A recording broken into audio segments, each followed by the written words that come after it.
តបញ្ជាផ្ទៃក្នុងរបស់អ្នកផឹកស៊ីដើម្បីឲ្យកម្មវិធីផឹកស៊ីមានសណ្ដាប់ធ្នាប់ល្អអ្នកផឹកស៊ីទាំងឡាយត្រូវអនុវត្តតាមបទបញ្ជា10ប្រការដូចខាងក្រោមប្រការ1ដើម្បីធ្វើឲ្យស្មារតីអ្នកផឹកស៊ីទាំងឡាយរាប់ទាំងបណ្ដាមិត្តភ័ក្តិស្និទ្ធស្នាលនិងមិត្តភ័ក្តិមិនស្និទ្ធស្នាលឬទើបតែស្គាល់ចាំបាច់ត្រូវអនុវត្តតាមគោលការណ៍ចេញលុយស្មើគ្នាឬមកខាងចេញថ្លៃស្រាមកខាងចេញសាច់ខ្លែមប្រការ2ពេលផឹកស៊ីត្រូវមានសុជីវធម៌ទាន់សម័យមិនត្រូវកាន់ច្រឡំនៅដែកកេះស្បែកជើងឬទូរស័ព្ទឡាក់ប្រការ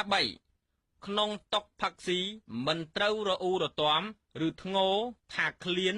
ឈឺក្បាលចុកខ្នងចង្កេះនិយាយច្រើនចាក់ស្រាមិនពេញកែវផឹកឆ្លងពុំមានការអនុញ្ញាតហាមជុលកែវហើយដាក់ចុះដោយមិនបានផឹកហាមកាន់កែវយូរឬថែមទឹកកកញឹកញាប់ត្រូវផឹកទៅតាមកំណត់អ្នកដែលលើកមុនប្រការ4ពេលផឹកស៊ីត្រូវរក្សាអនាម័យរួមមិនត្រូវខាកស្ដោះឬក្អួតនៅតុផឹកស៊ីពេលត្រឡប់មកផ្ទះហាមក្អួតតាមផ្លូវពេលទៅបន្ទប់ទឹកបាត់ជើងត្រូវប្រយ័ត្នមិនត្រូវឲ្យទៅទឹកខោហើយត្រូវពិនិត្យជើងខោអាចភ្នែកលាងដៃមុននឹងចូលតុវិញប្រការ5មិនត្រូវនាំប្រពន្ធកូនតាមនាំឲ្យខូចបរិយាកាសនៅតុផឹកស៊ីតែអនុញ្ញាតអាចឲ្យនាំមកជាមួយដូចជាប្អូនថ្លៃស្រីប្អូនធွာស្រីស្រីមិនទាន់មានប្តី